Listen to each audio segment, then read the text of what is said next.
Hello, I am Boyd the Worm, and you're watching Unprofessional Movie Reviews with Mark and Billy. You can share this on your various social medias, and like and subscribe, and please leave a comment. If you like it, or if you don't. Alright, bye.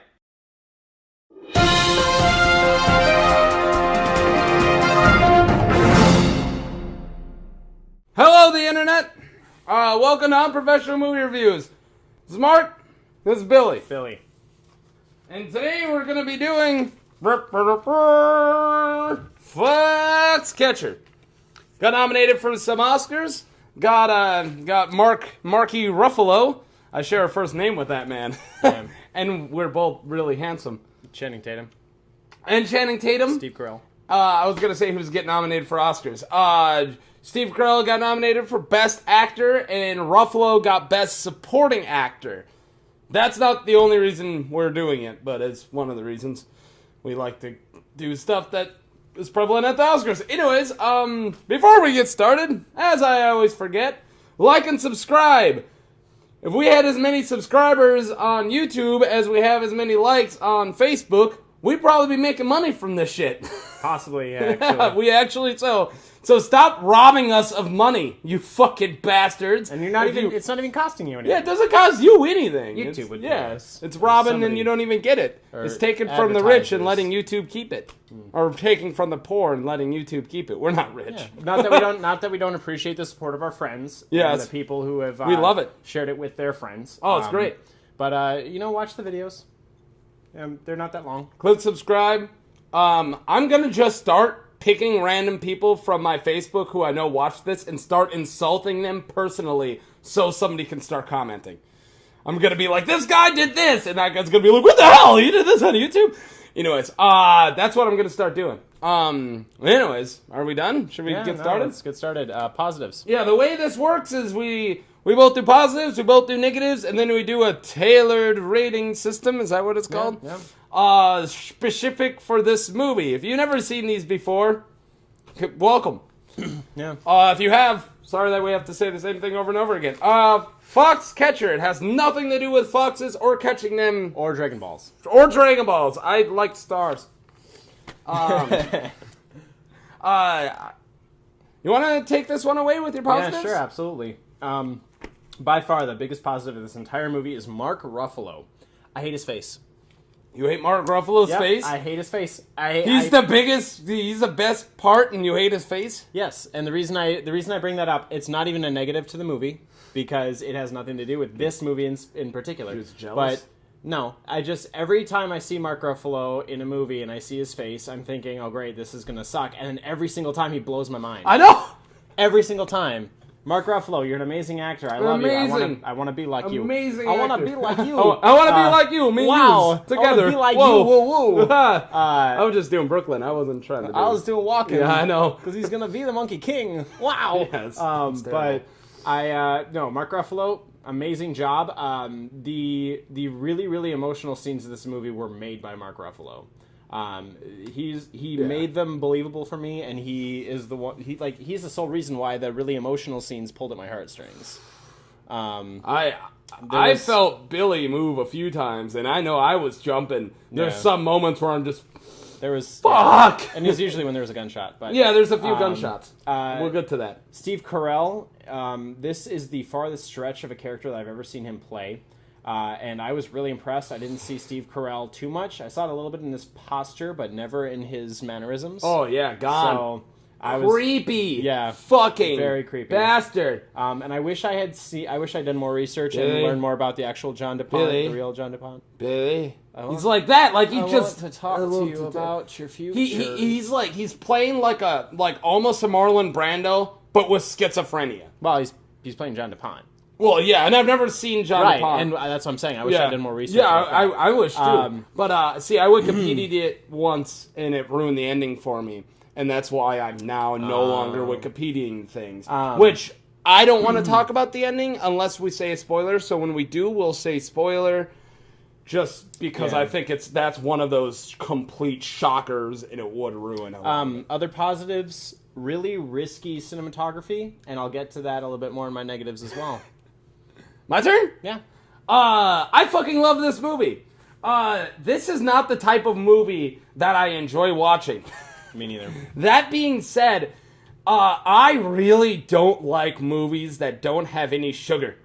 There's a thing about giving me negative things or bad stuff. I need a little bit of sugar with that drama. And this movie didn't give me any. And that isn't a negative. That's what Bennett Miller was going for, and that's what they were going for 100%.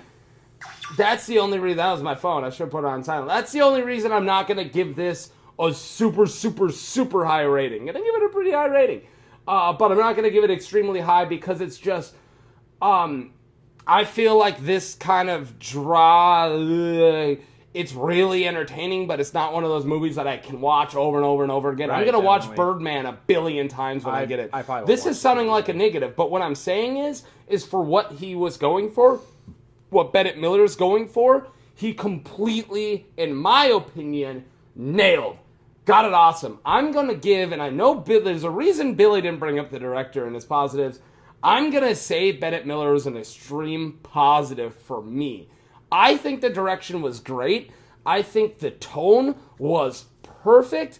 And I got a story for you. I heard a story about the directing and what he did. I don't know if I told you this. But Oh, no, yeah, you told me. yeah, then I'll say it to you guys. So Bennett Miller, when he was directing this, was trying to get a certain performance out of Steve Carell. And he made Steve Carell write this nasty, nasty secret of himself, this extremely personal thing, and he puts it in his pocket, and he does these scenes with it in his pocket. Yeah. So it brings his emotions up, and he says, if you don't give me a good take, you're going to read it out loud. Yeah. And when I heard that before I saw the movie, I'm like, all right, that's psychotic, and that might be illegal. But when I see what that kind of direction brought out in Steve Carell, I think this dude is a genius. I'm not saying he's one of the biggest visionary geniuses, but I'm going to give credit when credit's due. And what he did, getting performances like the performances he got, I'm going to talk about all three of the main on my positives. It might be a little long. But yeah, so Steve Carell, bringing that performance out of Steve Carell is amazing. Mark Ruffalo, as he said, Mark Ruffalo, I knew he looked different. I was seeing he doesn't do a lot of talking in the trailers, and you know he kind of got this little bit of talking, this like almost whispering he did in the trailers. So that didn't impact me yet, and I saw that his walk was way not Mark Ruffalo, and Channing his Tatum face. did the same thing. Yeah, and I'm getting to Channing Tatum. But what really got me with Mark Ruffalo is the first time I heard him talk, I didn't think it was him. You hear him talking off screen, and I was wondering who was talking. It was like, he was saying Mark, and then it didn't even sound like him. I disagree. Really? I think he transformed on a molecular level, molecule level. Minutia. I think he really did this. All three of them they changed their person, and it was amazing. Now I'm going to Channing Tatum. I think what I'm hearing every reviewer is saying, Channing Tatum, it's his best performance ever. He's not to the Oscar level yet, da-da-da-da-da. I'm so close to disagreeing. Now, before I say anything, I'm going to say he didn't deserve an Oscar this year for Best Actor. There's only 5 motherfuckers, and hell, some of the people who didn't even get a nomination should have got the nomination. So I'm not going to say Channing Tatum deserved a nomination this year, but I'm going to say that was an Oscar-caliber performance. I'm going to say that. A lot of people might disagree with me. And that ties in really well to my negatives. May I start my negatives? I'm so close. I went Bennett Miller, I did all of them, and then, all right, go ahead. All right, so my negatives. And one of the positives I forgot, Channing Tatum. This is his best performance so far. And He's brilliant. I think one of the so. things that's great about Channing Tatum is that he has been growing in each of his performances. Every performance that he's done in sequence has demanded more and more from him as an actor. Yep. And this is no exception. This is a giant leap ahead of 22 Jump Street, which is his most recent movie before that. Yep. And this is also going to go into my negatives. Although this is his best performance yet, he is not that that intense of an actor. He's great at showing intense. It's the subtlety. Sorry, go ahead. He's great at displaying a wide emotion range, but not a deep emotion range. And I talked about this a little bit before we started filming. So flat is what you're saying. Unjustified. Oh, yeah. Yes. The emotion is there in the face, but it's not behind the eyes. I didn't get a sense from the character that he was upset for a very deep-seated reason. There's a part in the movie where John DuPont calls Mark Schultz an ungrateful ape. Yeah. Which you'll see in the trailers. And then shortly after that, he gets into a deep depression, starts doing drugs, and he loses his preliminary match in the World Championships and flips out and binge eats in his hotel room. And then later on he says, and then like he keeps downward spiraling from there, and then eventually he says, like, I can't stay here, blah, blah, blah. And basically, to me, the way that it was displayed by the director and by Channing Tatum is that the reason he couldn't stay there is because John DuPont called him an ungrateful ape. Because that is all we saw in the motivation of the character. In the motivation of the character. Yeah, you're right. And as displayed by the director. That's all you saw. Which my brain went on overtime, and I was thinking about all these unseen things. And that's what that made me do. I completely you can agree. make up half the movie in your head if yeah, you want to. I know. But it's not like it's not the director doing that for you. You're right. But the director not showing us all of this stuff, I thought was... He probably should have gave us a little more, and I agree with you. He should have gave us a little more in the breakdown. Justification is justification. Yeah, I know, but you could do a lot with a little, and I felt like he did. I felt like there was these unseen moments that between them, between DuPont and Schultz that are better up here. I don't know. That might just be me. But I respect your negative, and I agree with you. And I got more, so I need to get through them before we have another 18-minute long review. Oh, it's going to be. But another big negative for me is the direction. You said that you thought that idea of putting a secret in his pocket was revolutionary. I thought that was tacky. It's not revolutionary. I thought it was good. I specifically said it wasn't revolutionary. I said it was brilliant. I've been in situations like that where somebody thinks they have a neat little trick to get me to give a better performance, and it doesn't work. But it worked for I him. disagree. I think that it only worked because it was a self-fulfilling prophecy. He knew it would work, so it worked. As the actor, Steve Carell knew it would work, so it worked. But he could have done it without that little trick, is what I'm saying. I'm saying he didn't need that trick to do it. He could have done it either way. It's just that they needed that little holistic treatment to make it work. The other thing that I have to say about the direction goes into the cinematography and the editing. And this is something I talked about as well. Every single shot in this entire freaking movie has very, very narrow focal lengths. Every single edge of the frame is blurred out, which is something I haven't seen since film 1, like the beginning film classes in college. And for those of you that don't know, I was a film major my first year of college, so I worked with a lot of budding filmmakers who now are amazing filmmakers, but they all went through that stage of practicing with focal lengths and goofing around with focal lengths and rack focusing. And this felt like a film 1 piece to me in the choice of shots and the choice of lenses and the choices of rack focusing in every single freaking shot. And that to me got really old really fast. And I get motion sickness, so I was nauseous through a lot of the movie because of those ridiculous rack focuses. Also another thing that I wanted to talk about, we talked about Channing Tatum, talked about the rack focusing. This must be like the year of showing vintage television sets with CGI'd screens. Yeah, and it's really uncomfortable. Right, we saw it in 3 movies now. Yeah, we saw it in Selma, American Sniper. Oh, 4 movies then. Oh yeah, American Sniper, Selma and Inherent Vice. And this is where we see these vintage TVs that are giving these beautiful high def and they do what? Yeah, they do a green screen television where they CGI in the footage over the vintage television, and then they put a little cheesy filter over it to make it look vintage. But the way that they do it, why do they have to show a close-up of the television? I don't understand. Yeah. They could easily just hint at it and then have the characters talk about it instead of having to show some mocked-up footage. Yeah. Or they could show real footage and just find a better way to display it. Because the way they're showing it seems like the same person did the visual effects for each one. The same company. Yeah. Like, they seem to tie in really well. And that, to me, is really messed up. And it's distracting. It is distracting. As someone who saw all those movies... I don't get as angry about it as you did, but it did take me out. I didn't notice it this time. It's a lame effect, and it's a lazy effect. I hope this isn't setting the tone for 2015. That's all I'm saying. Well, this was a 2014 movie. This one was? Yeah, this was yeah, they all were. All the movies we're still watching are all 2014 movies. They were released in 2015. They were released in 2014 in LA, and that's why they're liable for the Oscars. Released. Yeah. But they were released to the public in 2015, which to me should count. That should really be the marking. Yeah. Instead of some arbitrary date setting in LA. I'm just saying, they were released in 2014. I'll get to my few negatives. I actually thought of that one. You fucking stole like the only negative I had. I don't have a lot of negatives. That's your only negative? I don't have a lot of negatives. I had to nitpick. Channing Tatum, what I said. I'll take back the brilliant word. That was too much. Channing Tatum wasn't the best in it. He wasn't, but he was much better. He was great for him. He was much better for him, Great and for him. I've seen shittier performances get Oscar noms this year.